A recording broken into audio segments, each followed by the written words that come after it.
There is comparatively little known about the origins of the Thai people. It's generally agreed that groups of Thai people came from southern China between the 10th and 12th centuries and settled in the fertile valleys and plains of the land now known as Thailand. The major Thai city in the 13th century was Sukhothai. Sukhothai had been a military centre for the Khmer until it was freed from Khmer domination by Thai people.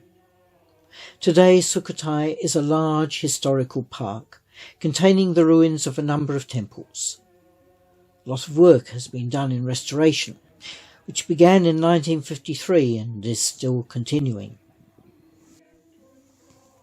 It was about 1238 that the Thai people of Sukhothai revolted against the Khmer governor of Sukhothai, making the Thai people independent. They then began to spread their influence throughout the area that is now central Thailand. One of the greatest kings of Sukhothai was King Rangkampeng, who reigned from 1279 to 1298. According to legends, as a young man, he achieved fame when fighting for his father. In particular, he took on an elephant duel with a rival chief, Khun Sam Chong.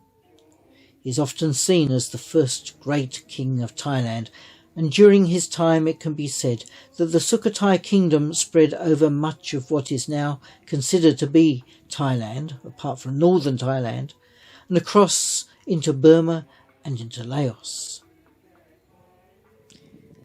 He developed alliances with northern Thailand, with the Lana kingdom there. The Sukhothai kings established what Mahath as the spiritual centre of their kingdom. It has been suggested that in its day this was the most important Buddhist temple in the whole of Southeast Asia. The central tower of the temple was inspired by Khmer architecture and represented Mount Meru, the home of the gods. Around the base of the main Chedi is a relief stucco of the disciples of the Buddha walking around the Chedi with their hands clasped in salutation. The towers around it symbolize the mountain ranges of Mount Meru. However, there is within this one temple almost 200 Chidis, perhaps housing the ashes of some of the Sukhothai kings. They certainly represent some of the different influences from which Sukhothai drew, Khmer and Sri Lankan, along with locally developed Sukhothai motifs and forms. There's also a Mon Chedi here, from the Mon people who lived in the area before the Thai. There are both standing and sitting Buddha images here. And in these statues the Buddha is serene and there's a hint of a smile, which has been interpreted as indicative of the benevolent society that Sukhothai appeared to be.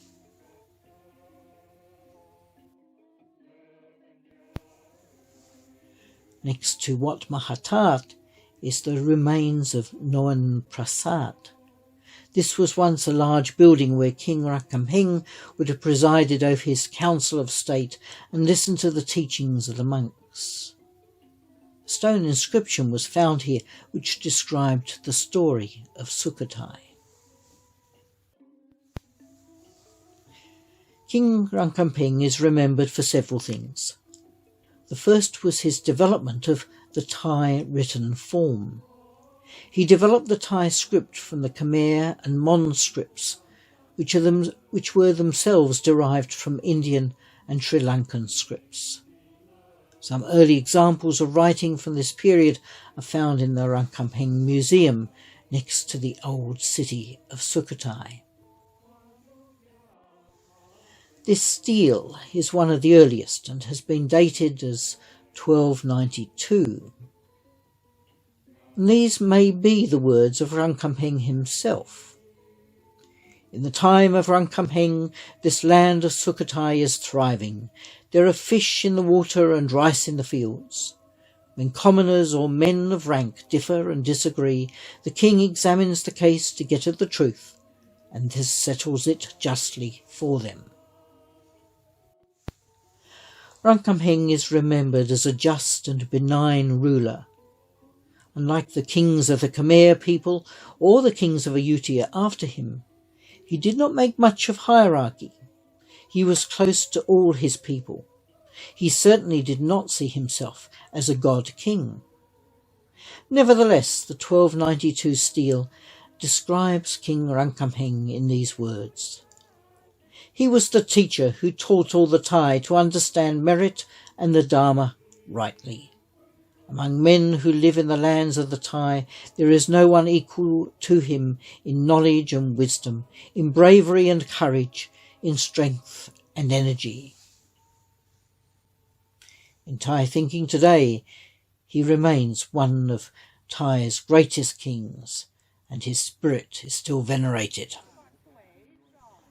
Another accomplishment of King Rangkampeng was the consolidation of Buddhism as the religion of the Thai people. He sent his people to Sri Lanka to learn more about Buddhism and to bring back Buddhist relics. He welcomed Sri Lankan Buddhist monks in Sukhothai itself to teach the people about Buddhism.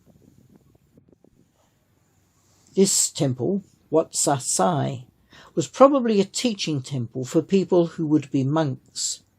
It was built on an artificial island in the lake.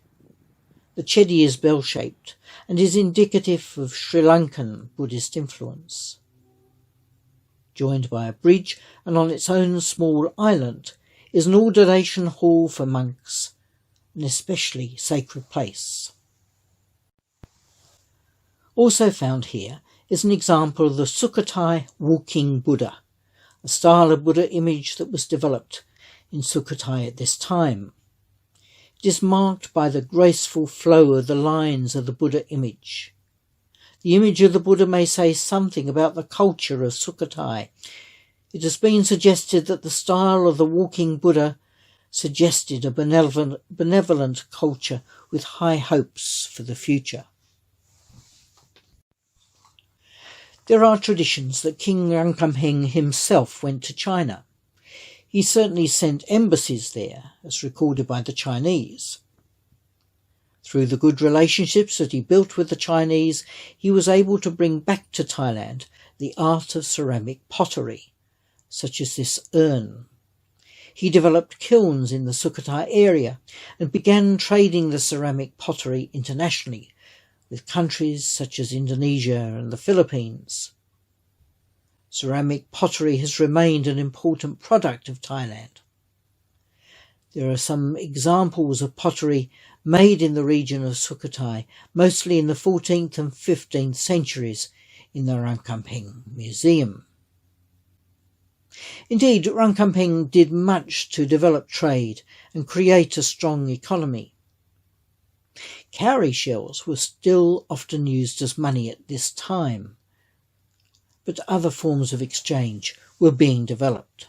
King Rangkampeng gained the respect and vassalage of many chiefs and nobles across a wide area.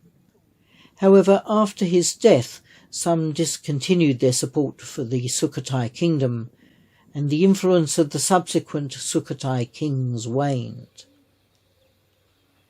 In 1349, the Thai rulers of Ayutthaya made Sukhothai a vassal kingdom, and gradually the culture of Sukhothai was merged with that of Ayutthaya. Eventually, at the end of the 16th century, Sukhothai became a province of Ayutthaya.